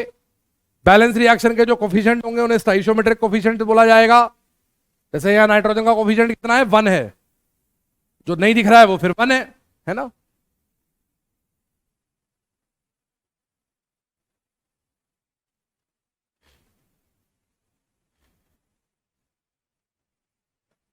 एक बात। दूसरी बात, किसी भी रिएक्शन से हम ये 3 रिलेशन हार्नेस कर सकते हैं: मोल का रिलेशन, मास का रिलेशन और वॉल्यूम का relation. Depending upon the question, depending upon the question, जैसा क्वेश्चन हमें दिया होगा, जिस प्रकार का क्वेश्चन वो हमसे पूछेगा, जिस प्रकार की बात वो हमसे करेगा, उस प्रकार के आधार पर हम क्वेश्चन को सॉल्व करेंगे। On the basis of the information given we will use one of these 3 relationships and we will solve the question. ठीक है बच्चों? ओके बच्चों? ओके सर, कोई प्रॉब्लम नहीं है, ठीक है। ठीक है ना बच्चों? ओके, चलो। अब बच्चों सवाल यह आता है कि क्वेश्चन सॉल्व होंगे कैसे, किस तरह के क्वेश्चन इस पर बनेंगे, क्वेश्चन कितने तरह के बनेंगे, किस तरह के बनेंगे। क्वेश्चन बच्चों इस पर बनते हैं तीन तरह के, टोटल इन ऑल तीन तरह के क्वेश्चन आपको स्टोइशियोमेट्री पर मिलेंगे। तीन वैरायटी ऑफ क्वेश्चंस आप लोग सॉल्व करेंगे on the basis of stoichiometry. कौन कौन सी होंगी वो तीन वैरायटीज? फर्स्ट वैरायटी होगी single reactant problems, single reactant problems. Second variety होगी multiple reactant problems, single reactant problem. Single reactant problems के दो टाइप्स हैं। फिर होगी multiple reactant problems. Multiple reactant के अंदर आपको एक कॉन्सेप्ट मिलेगा लिमिटिंग रिएजेंट का, और फिर आएगा निकल के ultimately percentage yield and percentage purity वाले क्वेश्चन। ठीक है ना, percentage yield and percentage purity वाले क्वेश्चन। क्लियर है मेरी बात? तो इस तरह के तीन आपको क्वेश्चन इस पर मिलने वाले हैं, मिला जुला के टोटल हम कॉन्सेप्ट इस पर पढ़ेंगे। ठीक है, तो सबसे पहले क्वेश्चंस देखते हैं स्टोइशियोमेट्री पे, type one problems. Type one problems. Only when information of only one reactant or product is given। सबसे पहली कैटेगरी, जब आपको सिंगल रिएक्टेंट की या सिंगल प्रोडक्ट की इंफॉर्मेशन देगा, केवल एक की इंफॉर्मेशन देगा और बाकी कोई भी चीज आपसे पूछेगा, इसमें वो आपको दूसरे के बारे में बताएगा ही नहीं, उसका नाम ही नहीं लेगा। ठीक है ना, एक क्वेश्चन पकड़ते हैं, एक क्वेश्चन पकड़ते हैं, एक क्वेश्चन पकड़ते हैं और उसको सॉल्व करते हैं। ठीक है ना, एक क्वेश्चन पकड़ते हैं और उसको सॉल्व करते हैं।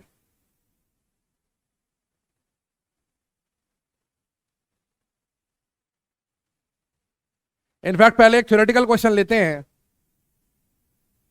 Which of the following statements, which of the following statements is incorrect for the reaction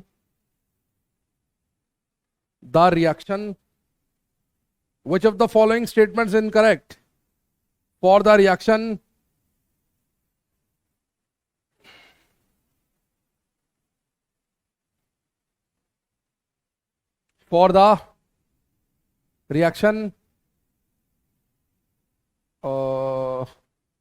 चलो ये ले लेते हैं,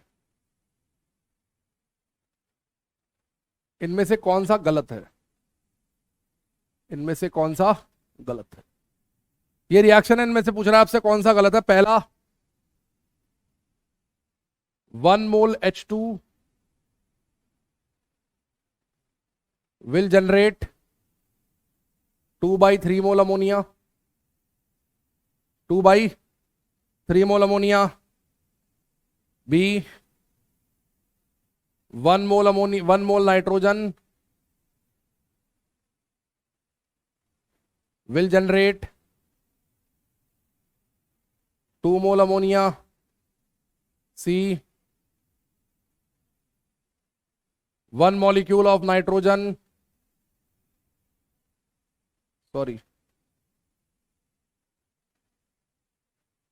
1 molecule nitrogen reacts with 3 molecule hydrogen to produce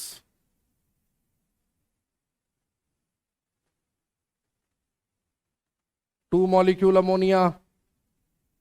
ठीक है ना, लास्ट,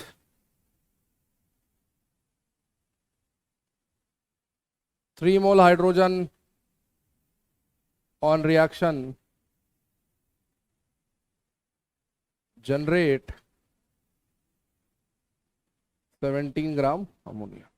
सर ये तो बड़ा बेसिक सा क्वेश्चन है, ये तो हम फटाफट कर देंगे क्योंकि हम तो ड्रॉपर हैं, हम तो 12th वाले हैं, लेकिन 11th वाले भी हैं। ये बैच प्राइमरी 11th वालों का है, 11th वाले भी यहाँ पर बैठ के पढ़ रहे हैं। तो इसलिए अपन एक बेसिक सा क्वेश्चन लेना है जिससे अपन रिएक्शन को पढ़ सकें, रिएक्शन को पढ़ना सीख सकें। जिन लोगों ने पहले पढ़ रखा है उनको आता है, जिन लोगों के बेसिक्स क्लियर हैं वो फटाफट से करके निकल जाएं, जिनके क्लियर नहीं है वो देखें, ध्यान से देखिए रिएक्शन को पढ़ते कैसे हैं। क्या ये इक्वेशन बैलेंस है? हाँ सर बिल्कुल बैलेंस है, कतई बैलेंस लिखी हुई है। क्या ये रिएक्शन बैलेंस है? बिल्कुल बैलेंस है सर, इसमें कोई समस्या ही नहीं है हमें। तो इसको कैसे बोलते हैं?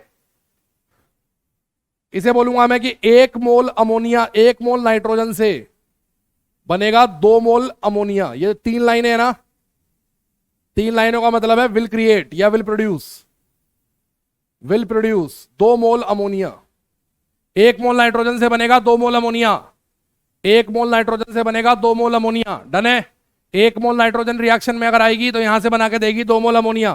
क्लियर है? पहला स्टेटमेंट सही हो गया। पहला स्टेटमेंट सही हो गया। 1 मोल अमोनिया 1 मोल नाइट्रोजन लोगे 2 मोल अमोनिया बना के देगी अगर हाइड्रोजन से रिएक्शन कराओगे, obviously.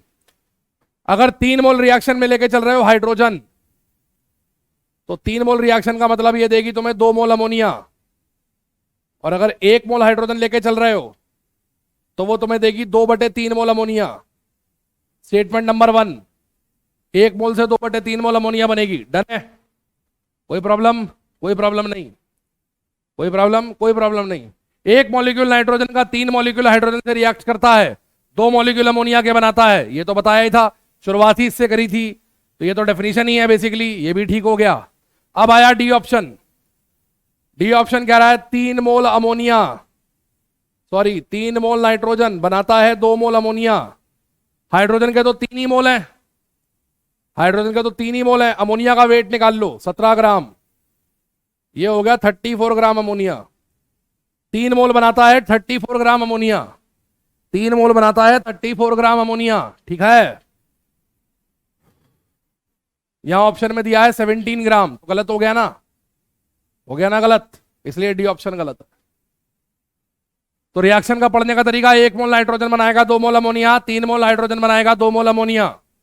Okay okay, done.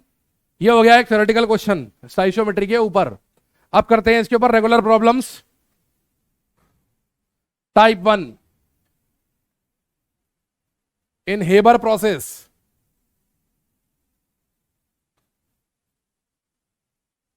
if 10 mole hydrogen react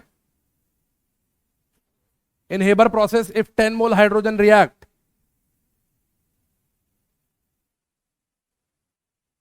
find the number of moles of ammonia formed. Haber process में अगर 10 मोल हाइड्रोजन रिएक्शन करेंगे तो अमोनिया के कितने मोल बनेंगे? ये पहला प्रॉब्लम है। ये जो रिएक्शन हम लिख के चल रहे हैं N2 + 3H2 gives 2NH3, इसे हेबर प्रोसेस कहते हैं। अमोनिया के मैन्युफैक्चरिंग की प्रोसेस है ये, इसका नाम होता है हेबर प्रोसेस। हेबर प्रोसेस, ठीक है ना?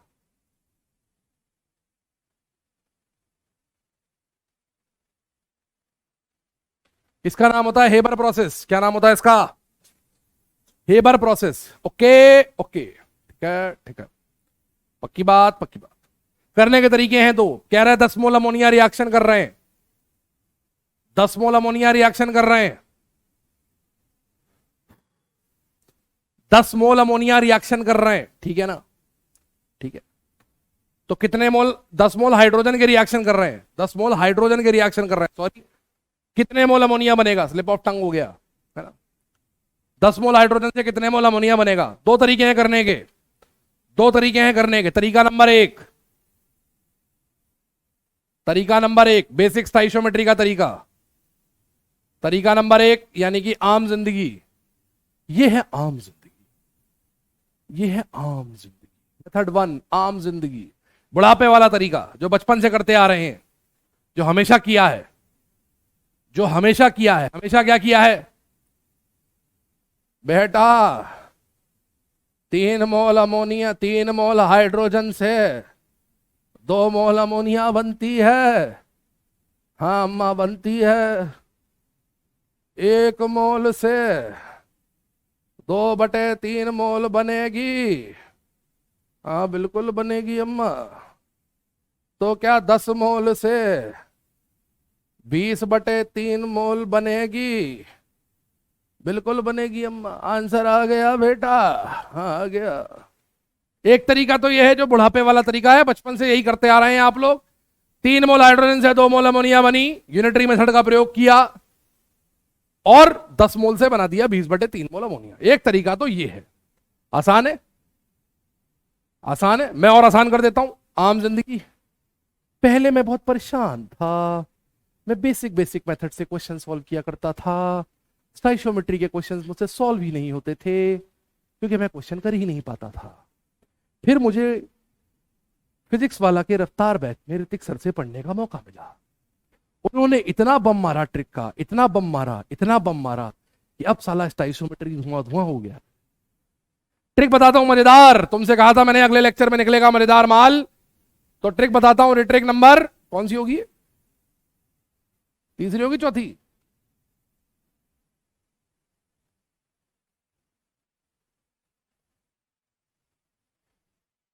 तीसरी होगी यार। ट्रिक बताता हूं मजेदार, रिट्रिक नंबर 3। कभी भी कोई रिएक्शन अगर सॉल्व करनी हो, कभी भी कोई रिएक्शन अगर सॉल्व करनी हो, ए plus B B gives C C plus DD. कभी भी कोई रिएक्शन अगर सॉल्व करनी हो, ठीक है ना, कोई भी रिएक्शन हो उसको तुम्हें सॉल्व करना हो, स्टाइशियोमेट्री का क्वेश्चन आ जाए, ये ट्रिक हर जगह चलेगी। हर जगह, कोई ऐसी जगह नहीं है जहां ये ट्रिक नहीं चलेगी, हर जगह चलेगी। लिमिटिंग रीजेंट, परसेंटेज यील्ड, जो क्वेश्चन, जितना टफ क्वेश्चन तुम सोच सकते हो स्टाइशियोमेट्री का, जितना टफ क्वेश्चन तुमने देखा है, वो सारे क्वेश्चन इस ट्रिक से बनेंगे, सारे के सारे। कोई रिएक्शन अगर सॉल्व करनी है, A plus B B gives C C plus D D, तो ट्रिक क्या होती है? Mole of A upon A. Trick होती है कि mole of A upon A, mole of B upon B, ये बराबर होता है मोल ऑफ सी अपॉन सी, और ये बराबर होता है बच्चों mole of D upon D. ये लो, और मोल तुमसे जिस भी डेफिनेशन में पूछे हो उस डेफिनेशन में तुम निकाल सकते हो। मोल्स के लिए तुम्हें मैंने 3 फॉर्मूले बताए हैं। कौन कौन से मोल बताए हैं? Number of particles upon N A, mole बताया मैंने तुम्हें वेट अपॉन मॉलिक्यूलर वेट, और मोल बताया मैंने वॉल्यूम अपॉन 22.4। ये 3 फॉर्मूले तुम्हें मैंने मोल के लिए बताए हैं। इन तीनों फॉर्मूलों में से जो फॉर्मूला अप्लाई होता हो वो अप्लाई कर लो। 3 फॉर्मूले में से जो फॉर्मूला अप्लाई होता हो वो फॉर्मूला अप्लाई कर लो। नंबर ऑफ पार्टिकल, कल कितनी सारी पार्टियां हैं उनका नंबर अपॉन एन ए, मोल निकाल लो। अगर मान लो गैसियस रिएक्शन है, गैसियस रिएक्शन है, मान लो रिएक्शन के अंदर गैसें हैं, तो अभी हम थोड़ी देर पहले देख चुके हैं कि mole is proportional to volume for the gases. ये देखो, अभी थोड़ी देर पहले देख चुके हैं mole is proportional to the volume for the gases. तो अगर मान लो गैसियस रिएक्शन है और क्वेश्चन को वॉल्यूम में सॉल्व करवाना चाहे, तुम वॉल्यूम में सॉल्व कर दो। वॉल्यूम ऑफ ए अपॉन इसका कोफिशिएंट बराबर वॉल्यूम ऑफ बी उसका कोफिशिएंट बराबर volume of C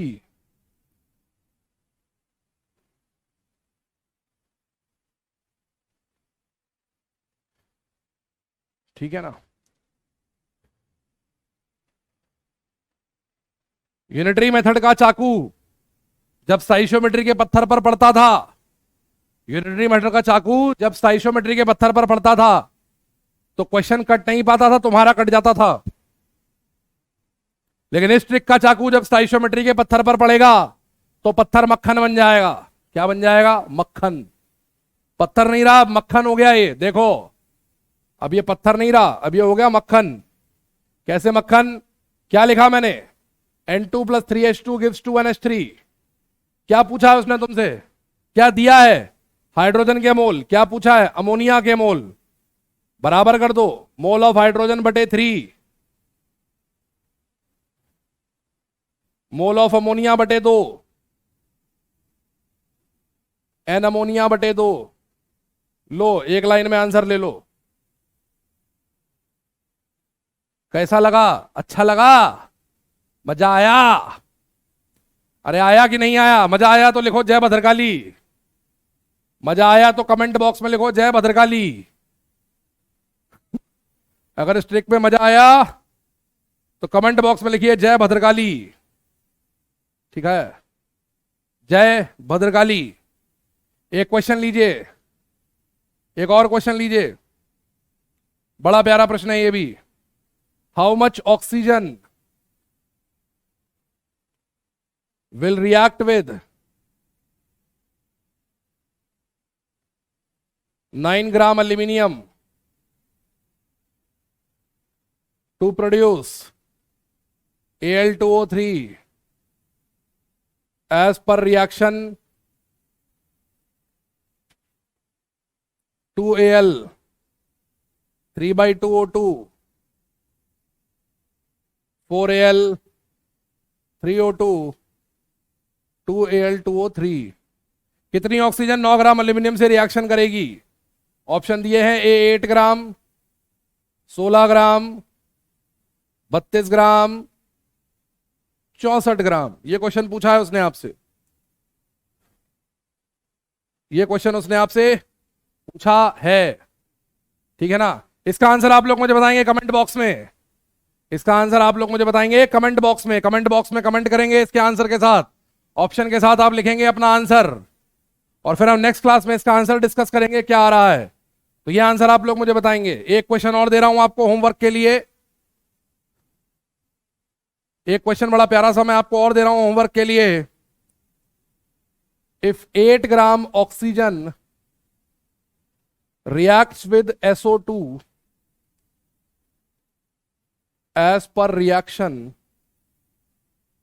2SO2 plus O2 gives 2SO3. The mass of SO3 formed will be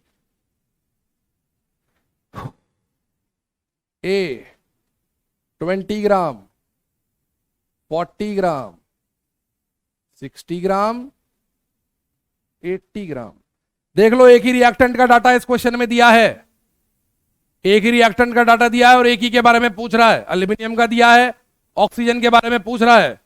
इस क्वेश्चन में भी उसने एक ही का डाटा दिया है, O2 का दिया है, SO3 पूछ रहा है।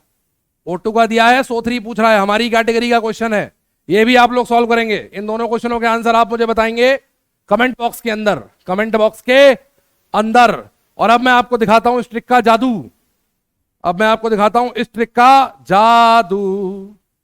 ये ट्रिक कितनी प्यारी ट्रिक है। एक क्वेश्चन और लेते हैं, एक क्वेश्चन और लेते हैं। According to given reaction, as per given reaction, how many moles of KbRO3 will be required to produce 0.07 mole Br2। Reaction क्या दे रखी है? KbRO3 5 KbR 6 HNO3 6 KNO3 3 Br2 plus 3 H2। ये लीजिए, रिएक्शन देख के दहशत आ जाए, रिएक्शन देख के दहशत आ जाए, इस टाइप की रिएक्शन है ये।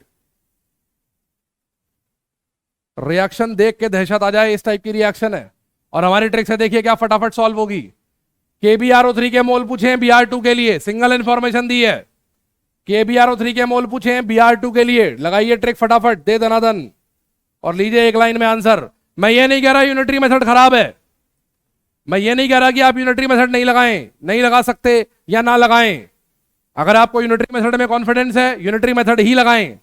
मैं बस ये कह रहा हूं कि जब एग्जाम में 2-2 मिनट की फाइट है, जब एग्जाम में 1 मिनट में एक क्वेश्चन करना है और एक एक नंबर के ऊपर रैंक के घूम रही हैं, एक एक नंबर के ऊपर रैंक के घूम रही हैं। 720 में 720 नंबर भी लोग ला रहे हैं, पूरा पूरा स्कोर पेपर में बच्चे कर रहे हैं। तो वहां पर एक एक सेकंड की फाइट है, एक एक सेकंड की फाइट है। तो हमें तो अपने वो 10 सेकंड बचाने हैं। जो हम यूनिटरी मेथड की 2 लाइनें लिखने में लगाएंगे वो 10 सेकंड हमें बचाने हैं। कैसे बचेंगे वो? KbRO3 के मोल डिवाइडेड बाई 1, ब्रोमीन के मोल डिवाइडेड बाई 3। ब्रोमीन के मोल दिए ले हैं 0.07 डिवाइडेड बाई 3, 0.0 कितना आ जाएगा ये? 0.0023 या 023?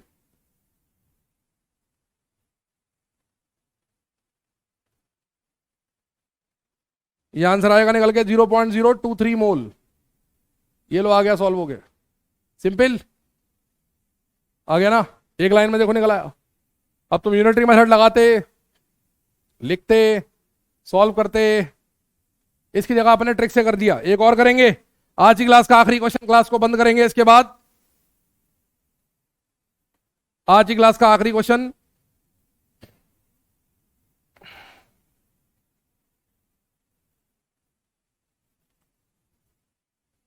$100 ml PH3 is completely dissociated. PH3 is called phosphine, gas होती है, into P4 and hydrogen gas.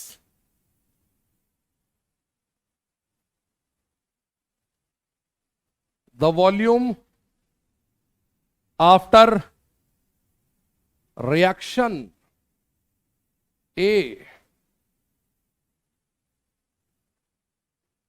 increases by 100 ml. B increases by 50 ml. C increases by 75 ml. और D decreases by 50 ml। Reaction क्या दे रखी है? 4 phosphine gas gives P4 solid plus 6H2 gas, 6H2 gas. भाई आपसे reaction के volume की बात कर रहा है कि रिएक्शन के बाद वॉल्यूम घटेगा या बढ़ेगा। क्या पूछ रहा है? घटेगा या बढ़ेगा। रिएक्शन के बाद वॉल्यूम के चेंज की बात कर रहा है, केवल फॉस्फीन की इंफॉर्मेशन दी है। रिएक्शन के बाद वॉल्यूम की बात कर रहा है, केवल फॉस्फीन की इंफॉर्मेशन दी है। सिंगल रिएक्टेंट टाइप की प्रॉब्लम है, सिंगल रिएक्टेंट टाइप की प्रॉब्लम है मेरे बच्चों। और आपको वॉल्यूम कौन देगा? सॉलिड का तो कोई वॉल्यूम काउंट ही नहीं होना, हाइड्रोजन का काउंट होना है और फॉस्फीन का काउंट होना है। हाइड्रोजन भी गैस है और फॉस्फीन भी गैस है। तो रिलेशन जब सीधे गैसों के बीच में बनता है, जब रिलेशन सीधे गैसों के बीच में बनाते हैं, तो क्या हम लिख सकते हैं डायरेक्ट वॉल्यूम के टर्म्स में? हाँ सर बिल्कुल लिख सकते हैं। क्या मैंने आपको ऐसा बताया है? बिल्कुल बताया है सर, कोई समस्या वाली बात ही नहीं है सर इसके अंदर। तो हम मजे से लिख देंगे, कोई टेंशन ही नहीं है जिंदगी में। तो लिख दो बच्चों, volume of PH3 divided by 4 बराबर volume of hydrogen divided by 6। Phosphine का वॉल्यूम कितना है? 100 डिवाइडेड बाई 4। यहां से बेटा हाइड्रोजन का वॉल्यूम कितना निकल आएगा? 150 ml। Change in volume delta V क्या होगा? V final minus V initial. Final volume है 150 हाइड्रोजन का, इनिशियली कौन था? फॉस्फीन थी। 50 ml से बढ़ गया वॉल्यूम, 50 ml से बढ़ गया, प्लस 50 ml आया है। आंसर हो गया बी ऑप्शन। क्या हो गया आंसर? B option. देख लो, एक लाइन में सॉल्व हो गया क्वेश्चन, एक लाइन में सॉल्व हो गया इस ट्रिक से क्वेश्चन। अपने आप देखो, तुम्हारी आंखों के सामने जादू हो रहा है। जिन क्वेश्चनों को देख के दहशत आती थी वो क्वेश्चन एक एक लाइन में, एक लाइन भी नहीं लग रही है। जिन क्वेश्चनों को देख के दहशत का माहौल बन जाता था वो क्वेश्चन एक लाइन में निपट रहे हैं। देख लो, इतने भारी भारी क्वेश्चन तुम एक लाइन में निपटा ले रहे हो। और अभी तो ये शुरुआत है ना। हमारे यूपी में कहावत होती है, अभी तो ये झांकी है, काशी मथुरा तो अभी बाकी है, अभी तो पार्टी शुरू हुई है। ठीक है ना। तो अगले लेक्चर में पार्टी को और एंजॉय करेंगे, स्टोइकियोमेट्री पर और बढ़िया बढ़िया क्वेश्चन करेंगे, लिमिटिंग रीजेंट की बातें करेंगे। और देखना तुम कि लिमिटिंग रीजेंट में जब ये ट्रिक लगेगी तो अलग ही माहौल बनेगा, अलग ही मजा आएगा, एक अलग लेवल का मजा आने वाला है लिमिटिंग रीजेंट के अंदर। तो मंडे को जब तुमसे मेरी मुलाकात होगी तो मैं लिमिटिंग रीजेंट पे ट्रिक लगाऊंगा और तुम देखोगे कि लिमिटिंग रीजेंट एक्चुअली कितना इजी होता है। तो जैसा कि मैंने वादा किया था, कि तुम और मैं मिलके मोल का डब्बा गोल कर देंगे, तुम और मैं मिलके मोल का डब्बा गोल कर देंगे। अब तुम्हें मोल टफ लग नहीं सकता, इस बात की गारंटी मैं देता हूं। मोल का कोई क्वेश्चन तुम्हारे सामने अड़ेगा नहीं, मोल का कोई क्वेश्चन तुम्हारे सामने अड़ेगा नहीं, ये मेरी गारंटी है। तो बच्चों पढ़ाई करते रहो लगातार, मेहनत करते रहो लगातार, ठीक है ना, मेहनत करते रहो लगातार, पढ़ाई करते रहो लगातार। इसे मैं कहना चाहूंगा कि दिल में जगा के रखो, दिल में जगा के रखो जुनून की फायर, दिल में जगा के रखो जुनून की fire. A square plus B square plus 2ab is equal to A plus B का होल स्क्वायर। धन्यवाद बच्चों, thank you, all the best, good night. Next class में आपसे मुलाकात होगी सोमवार को, और तब हम बात करेंगे लिमिटिंग रिएजेंट की। तब तक के लिए पढ़ते रहिए, मेहनत करते रहिए और जिंदगी में आगे बढ़ते रहिए।